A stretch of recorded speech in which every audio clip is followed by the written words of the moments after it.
Hello guys, मेरे YouTube channel में आपका स्वागत है। मेरा नाम है मनमोहन मिश्रा। तो आज मैं इस वीडियो में डॉज कॉइन का फंडामेंटल एनालिसिस करने वाला हूं। तो इस वीडियो में मैं जिस टॉपिक पे डिस्कस करने वाला हूं वो है पहले फाउंडर, इनके फाउंडर कौन है, फिर डॉज कॉइन के बारे में आपको बताऊंगा, फिर इसका यूज केस बताऊंगा कि ये किस में काम आता है और ये डॉज कॉइन किस लिए आया है। उसके बाद फिर मैं आपको बताऊंगा कि टॉप 10 कंपनीज जो कि डॉज कॉइन को as a medium of exchange use करते हैं, मतलब पेमेंट के तौर पर यूज़ करते हैं। फिर मैं आपको इसके प्रोस के बारे में बताऊंगा कि इसकी अच्छाइयाँ क्या है। फिर मैं आपको इसकी खराब इसमें खराबी क्या है वो भी बताऊंगा, कॉन्स में। उसके बाद मैं आपको लास्ट में सजेशन और कंक्लूजन दूंगा कि आपको इस पे इन्वेस्टमेंट करना चाहिए या नहीं करना चाहिए और इसका फ्यूचर में प्राइस कितना जा सकता है। तो पहले हम शुरू करते हैं इनके फाउंडर। तो इनके फाउंडर जो है बिली मार्कस और जैक्सन पाल्मर, इन्होंने 2013 में इस कॉइन को लॉन्च किया था। जब इन्होंने स्टार्टिंग में लॉन्च किया था तो ये कुछ ज़्यादा फेमस कॉइन नहीं था। और मैं आपको इसके यूज़ केस के बारे में भी बताऊंगा कि ये एक्चुअली मीम कैटेगरी में काम करता है। तो मैं अभी बताता हूँ कि क्या है। तो पहले मैं आपको थोड़ा डॉज कॉइन के बारे में बता दूँ। पहला है, ये एक डिजिटल करेंसी है, आप इसको फिजिकली पकड़ नहीं सकते। तो ये डिजिटली आपके वर्चुअल वैलेट में ही स्टोर होता है, जो कि इंटरनेट में स्टोर होता है। दूसरा है, ये मीम कॉइन है, इसको मीम टोकन भी कहते हैं, मीम कॉइन, जो कि मीम कैटेगरी में काम करता है। अभी मैं इसको आपको डिटेलिंग में बताने वाला हूँ कि इसमें क्या क्या यूज़ केस रहेगा इसका। तीसरा है, ये operates free of any central control. तो ये एकदम डिसेंट्रलाइज प्लेटफॉर्म में काम करता है। तो सेंट्रल गवर्नमेंट जो है उसके अंडर ही बिल्कुल भी नहीं आता, कि वो कंट्रोल भी नहीं कर सकते इसको। और चौथा जो है वो डिसेंट्रलाइज करेंसी है। तो आपको पता है कि ये डिसेंट्रलाइज करेंसी है, मतलब अभी जो है ये ब्लॉकचेन टेक्नोलॉजी पे काम करता है। तो इसको सेंट्रलाइज कभी इसको रेगुलेट नहीं कर पाते हैं।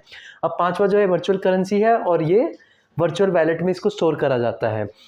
छठा जो है, ये आप कैश के फॉर्म में इसको एक्सचेंज कर सकते हैं, जो कि इसका जब जो भी प्राइस चल रहा होगा उसको उसी प्राइस में आपको आपके बैंक में पैसे कैश आ जाएंगे। अब मैं इसका मेन यूज केस के बारे में बताता हूँ कि आपको यूज केस में पता चलेगा कि आप इसको परचेस करेंगे कि नहीं। तो पहला है, use for making payments and purchases but do not have any effective value और मच यूज केस। तो इसका बेसिकली कोई यूज़ केस है ही नहीं। मैं आपको ओवरऑल स्टार्टिंग में ही बता देता हूँ, इसका कोई यूज़ केस नहीं है। लेकिन मैं आपको पूरी चीज़ बताने वाला हूँ कि इसमें क्या क्या, मतलब ये एक्चुअली काम क्या आता है। तो ये जो कॉइन बेसिकली मजाक में ही बनाया है, मतलब मीम, इसका नाम ही मीम कॉइन है। तो एक्चुअल में अगर मैं आपको इसका एग्जैक्ट यूज़ केस बताऊंगा तो आप बहुत ही हंस पड़ेंगे।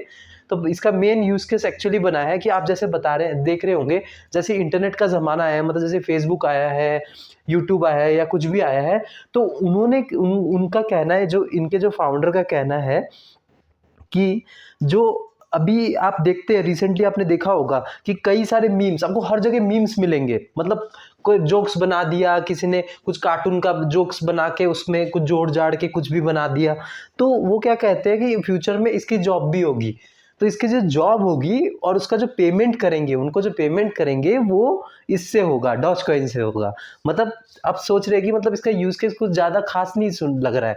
मतलब आप देख रहे हो कि मतलब फ्यूचर में मीम बनाने वालों को भी एक जॉब मिलने वाली है, और उसमें जो एक्सचेंज, उनको जो हम पेमेंट करेंगे उसको डॉज कॉइन के रूप में पेमेंट करेंगे। तो इसलिए इसको मीम कॉइन और मीम टोकन कहा जाता है। तो इसका मेन यूज केस यही है। लेकिन अभी मैं इसको बताता हूँ कि इसमें एक्चुअली में आप इसको इतना भी मत समझिए कि ये यूजलेस है, क्योंकि अभी जो एलन मस्क है, वो आपने सुना होगा, टेस्ला के जो फाउंडर है, वो उनके इनके बहुत बड़े सपोर्टर है। अभी मैं इसके बारे में भी डिस्कस करने वाला हूँ। सेकंड है, an infinite number of Dogecoins can be created. तो ये इसकी सबसे पहली, सेकंड नंबर पे सबसे पहली यूजलेस कैटेगरी एक बता दिया मैंने, मतलब यूजलेस इसकी जो फीचर है कि आप infinite number of Dogecoin बता देते हैं, मतलब बना सकते हैं। तो आप सोच सकते हैं कि मतलब इसकी जो सप्लाई भी है बहुत अनलिमिटेड सी है। मतलब बहुत सारे कॉइन्स आप कभी भी बना सकते हैं। तो इसमें कुछ वो नहीं है कि रेयरिटी हो, तो ऐसा कुछ नहीं है। डिमांड सप्लाई पे तो डिपेंड ही नहीं करता, सप्लाई तो अनलिमिटेड ही है। तो इसका ये खराब फीचर्स है। तीसरा, इसको शिट कॉइन और मीम कॉइन तो कहते ही हैं। मैंने आपको जैसे स्टार्ट में बता दिया कि मीम कॉइन क्यों कहते हैं। तो शिट कॉइन इसलिए कहते हैं कि मतलब किसी काम का नहीं है, लोग इसलिए कहते हैं इसको। चौथा है, Elon Musk supports Dogecoin and said for any purchase from Tesla he will accept Dogecoin in exchange for his product। तो उन्होंने कहा है, ये सबसे बड़ी चीज़ है, मतलब अभी तक भी लोगों को समझ नहीं आया कि एलोन मस्क इस कॉइन को ज़्यादा सपोर्ट क्यों कर रहे हैं। इनके सपोर्ट के कारण इस कॉइन, सोचो ये कॉइन था कुछ पैसे में चल रहा था, और वो पैसे से बढ़ के 55 रुपये स्ट्राइक करके और अब जाके 6 रुपये में गिरा है क्रैश करके, लेकिन अभी भी एलोन मस्क इसको इतने हार्ड सपोर्टर है। और एलोन मस्क को ये सवाल भी पूछा था कि मतलब आपने इतने बड़े बड़े स्पेस एक्स बना रखा है, उसके बाद फिर अभी टेस्ला पे आपकी कितनी अच्छी अच्छी गाड़ियां हैं, तो मतलब आप डॉज कॉइन को मीडियम ऑफ एक्सचेंज यूज कर रहे हैं और एक्सेप्ट भी कर रहे हैं और आप सेल भी कर रहे हैं, तो मतलब इसमें ऐसे खास बात क्या है? तो उन्होंने कुछ पर्टिकुलर आंसर नहीं दिया, क्योंकि उनको पता है कि भाई इसमें कुछ खास बात नहीं है, इसमें कुछ है ही नहीं। लेकिन अभी तक उनके माइंड में क्या चल रहा है कि उन्होंने इसके बहुत बड़े सपोर्टर है और इसी को ये एज ए पेमेंट यूज करते हैं। तो अभी इसका आप देख सकते हैं कि प्रेजेंट वैल्यू जो है वो 6 रुपये है, और ये जो मैक्स सप्लाई है इसका अनलिमिटेड है। जैसे मैंने बताया कि इसको इसी चीज़ को ये यूजलेस बना देता है क्योंकि अनलिमिटेड है, कभी भी इसको जनरेट कर सकते हैं। अब ये सबसे हैरानी वाली बात है कि इसमें 10 कंपनी का लिस्ट मैंने दिखा, यहाँ पे स्क्रीन पे आप देख सकते हैं। तो ये 10 कंपनी डॉज कॉइन को मीडियम ऑफ एक्सचेंज की तरह यूज़ कर रहे हैं। मतलब अगर आपके पास डॉलर नहीं है, आपके पास इंडियन करेंसी नहीं है या कुछ भी नहीं है, तो अगर आपके पास ये डॉज कॉइन है, अगर उसकी वैल्यू जैसे एक डॉज कॉइन की वैल्यू 6 रुपये है, उसके हिसाब से आप पेमेंट करके इनसे चीज़ें ले सकते हैं, इन 10 कंपनीज से। तो उसमें सबसे बड़ी, ये सारी बड़ी कंपनीज है। पहला है ट्विच, सेकंड है न्यू एग, तीसरा टेस्ला, टेस्ला तो आपको पता ही है एलोन मस्क का है, चौथा है कीज फॉर कॉइन्स, पांचवा है एएमसी थिएटर्स, 6 है गेम स्टॉप, सातवां है एयर बेल्टिक, आठवां है बिटरफिल, नौवां है द डैलस मैवरिक्स, और 10 है इजी डीएनएस। तो इतने बड़ी बड़ी जो कंपनियां हैं वो अभी भी इसको मीडियम ऑफ पेमेंट यूज कर रही है। और रिसेंटली आपने न्यूज में भी सुना होगा कि जो एलोन मस्क है उन्होंने मैकडोनल्ड्स को भी ऑफर दिया था कि मैकडोनल्ड्स में भी आप डॉज कॉइन को as a medium of exchange use करिए, आप डॉलर में या इंडियन करेंसी में पेमेंट मत करवाइए, आप डॉज कॉइन को भी एक्सेप्ट करिए, मतलब उसमें भी पेमेंट करिए, मतलब एक्सेप्ट करिए और डॉज कॉइन से भी एक्सेप्ट करिए। तो आप सोच सकते हैं कि मतलब इस कॉइन में कुछ तो वो कर रहे हैं। अब प्रोस क्या है इसका? प्रोस सबसे अच्छा ही बात क्या है कि backed by Elon Musk the founder of Tesla. तो ये कोई छोटी बात नहीं है, क्योंकि एलन मस्क अभी भी इसी की तारीफ कर रहे हैं, बोले कि डॉज कॉइन फ्यूचर है। जब उनसे पूछते हैं बिटकॉइन और बाकी चीज़ों के बारे में, वो उसके बारे में कुछ डिस्कस ही नहीं करते, बोलते नहीं डॉज कॉइन। तो उनसे पूछते क्योंकि ट्रांजेक्शन बहुत फास्ट होता है, ये चीज़ें होती है, लेकिन इसका कोई मेन यूज केस नहीं है। अब इसके बारे में प्रोज, अब मुझे कई सारे बंदे बोलते हैं कि मैंने जब इसके बारे में मतलब लोगों को समझाया कि कि मतलब इसका कोई यूज़ केस नहीं है, तो कई लोग कहते हैं कि भाई बिटकॉइन का क्या यूज़ केस है। लेकिन भाई आप कंपेयर कैसे कर रहे हो बिटकॉइन के साथ? आप सोचिए कि मतलब बिटकॉइन जो है वो क्रिप्टो करेंसीज का गोल्ड है। अब आप कोई सड़क से पत्थर उठा लेंगे और गोल्ड उठा लेंगे, अब पत्थर का भी कोई यूज़ नहीं है, गोल्ड का भी कोई यूज़ नहीं है, उस हिसाब से तो भाई कोई लॉजिक नहीं बनता ना। तो आप कंपेयर नहीं कर सकते उसको। और बिटकॉइन में भी ऐसे कई यूज़ केसेस आई है स्टार्टिंग से, और वो फाउंडर है क्रिप्टो करेंसीज के, सबसे पहला जो है वो बिटकॉइन है, तो आप इसको कंपेयर नहीं कर सकते उसके साथ। सेकंड है used as a medium of exchange in Tesla. तो ये तो आपको मैंने बता दिया कि अभी भी ये टेस्ला में यूज़ करते हैं मीडियम ऑफ एक्सचेंज, मतलब कैश के बदले ये आप दे सकते हैं। और तीसरा एसेसिबिलिटी और लिक्विडिटी, लिक्विडिटी तो रहेगी, मतलब आप इंस्टेंट इसको सेल करके कैश अपने बैंक अकाउंट में मंगवा सकते हैं। और चौथा है यूज़र एनोनिमिटी एंड ट्रांसपेरेंसी, आपने जो भी ट्रांजेक्शन किया उसका कुछ पता नहीं चलेगा, कुछ बस पता चलेगा हाँ ट्रांजेक्शन हुआ है, लेकिन पता नहीं चलेगा भाई किसने किया, कैसे किया। पांचवा है independence from N central authority, तो सेंट्रल अथॉरिटी से एकदम इंडिपेंडेंट है, क्योंकि डिसेंट्रलाइज प्लेटफॉर्म में काम करता है, तो सेंट्रल के कंट्रोल में कुछ रहता ही नहीं इसमें। और इसका हाई रिटर्न पोटेंशियल रहता है। अब जैसे एलोन मस्क कुछ भी ट्वीट कर देते हैं, भाई ये गंदा पंप हो जाता है, फिर कुछ दिन बाद ठंडा हो गया, फिर नीचे आ जाता है।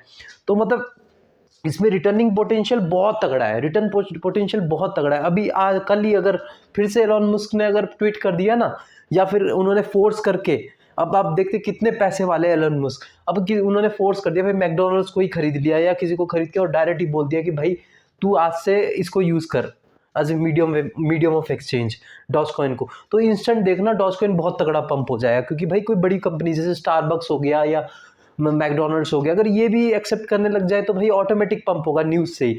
तो ये बेसिकली ये जो कॉइन है ये न्यूज़ पे ही डिपेंड करता है, ये इसका कोई यूज केस नहीं है। वंस न्यूज़ बोल दिया तो ये एकदम तगड़ा पंप हो जाएगा, न्यूज़ आ गया है, ट्वीट आ गया तो। अब कौन क्या है? नो यूज़ केस, इसका कोई यूज़ केस नहीं है, कोई काम का ही नहीं है। दूसरा है मीम कॉइन, शिट कॉइन, मतलब ये मीम कॉइन है जिसका कोई खास यूज़ केस नहीं है।